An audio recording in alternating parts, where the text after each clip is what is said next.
ಧಾರಾಕಾರ ಮಳೆಗೆ ಹುಕ್ಕೇರಿ ತಾಲೂಕಿನಲ್ಲಿ ಪ್ರವಾಹದ ಭೀತಿ ಉಂಟಾಗಿದೆ. ಜನಸಾಮಾನ್ಯರು ಕಂಗಾಲಾಗಿ ಹೋಗಿದ್ದಾರೆ. ರೈತರು ಕೂಡ ಹತಾಶರಾಗಿದ್ದಾರೆ.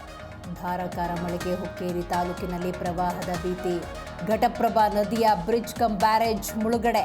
ಹುಕ್ಕೇರಿ ತಾಲೂಕಿನ ಕೆಲ ಗ್ರಾಮಗಳಿಗೆ ಪ್ರವಾಹದ ಭೀತಿ ಉಂಟಾಗಿದೆ. ಶೆಟ್ಟಿಹಾಳದ 2 ಬ್ರಿಡ್ಜ್, ಸಲಾಂವಾಡಿ ಹಾಗೂ ಮೋದಗ ಗ್ರಾಮದ ತಲಾ 1 ಬ್ರಿಡ್ಜ್ ಮುಳುಗಡೆ. ಹಿರಣ್ಯಕೇಶಿ ನದಿಯ ಯರನಾಳ ಹುಕ್ಕೇರಿ ಬ್ರಿಡ್ಜ್ ಕೂಡ ಜಲಾವೃತ.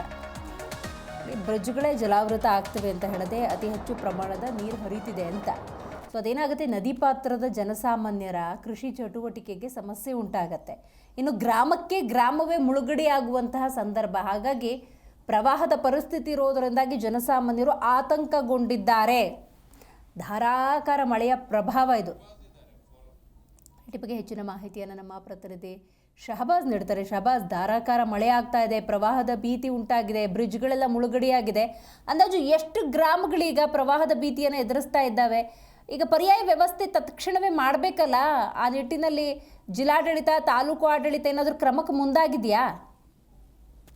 ಹೌದು, ಏನಂತಂದ್ರೆ ಬೆಳಗಾವಿ ಜಿಲ್ಲೆಯಾದ್ಯಂತ ಏನು ಮಹಾರಾಷ್ಟ್ರದಲ್ಲಿ ಸುರಿಯುತ್ತಿರುವಂತ ಮಳೆಯಿಂದಾಗಿ ನಿಪ್ಪಾಣಿಯಲ್ಲಿರುವಂತಹ ಒಂದು 8 ಸೇತುವೆಗಳು, ಆಮೇಲೆ ಚಿಕ್ಕೋಡಿಯಲ್ಲಿರುವಂತಹ ಸುಮಾರು ಒಂದು 4 ಸೇತುವೆಗಳು, ಹಾಗೆ ಹುಕ್ಕೇರಿ ತಾಲೂಕಿನಲ್ಲಿ ಕೂಡ 6 ಸೇತುವೆಗಳು ಜಲಾವೃತಗೊಂಡಿರುವಂತದ್ದು. ನಿಪ್ಪಾಣಿಯಲ್ಲಿ 8 ಸೇತುವೆಗಳಿಗೆ ಒಂದು ಪರ್ಯಾಯವಾಗಿರುವಂತ ಮಾರ್ಗವಿದೆ. ಮತ್ತೆ ಚಿಕ್ಕೋಡಿಯಲ್ಲಿರುವಂತಹ 2 ಸೇತುವೆಗಳಿಗೆ ಮಾರ್ಗ ಇಲ್ಲ.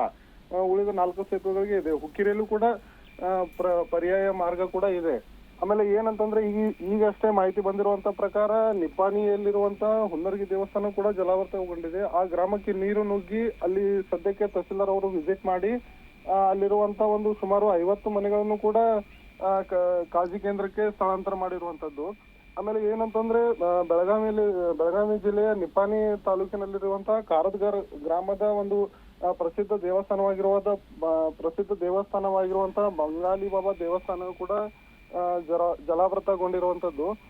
ಮತ್ತೆ ಇದೇ ರೀತಿಯಲ್ಲಿರುವಂತಹ ನಿಪ್ಪಾಣಿ ತಾಲೂಕಿನ ಹುನ್ನರ್ಗಿಯಲ್ಲಿರುವಂತಹ ಲಕ್ಷ್ಮೀನಾರಾಯಣ ದೇವಸ್ಥಾನ ಕೂಡ ಜಲಾವೃತಗೊಂಡಿದೆ. ರೈಟ್ ಶಾಬಾಸ್, ಥ್ಯಾಂಕ್ ಯು ನಿಮ್ಮೆಲ್ಲ ಮಾಹಿತಿಗಾಗಿ.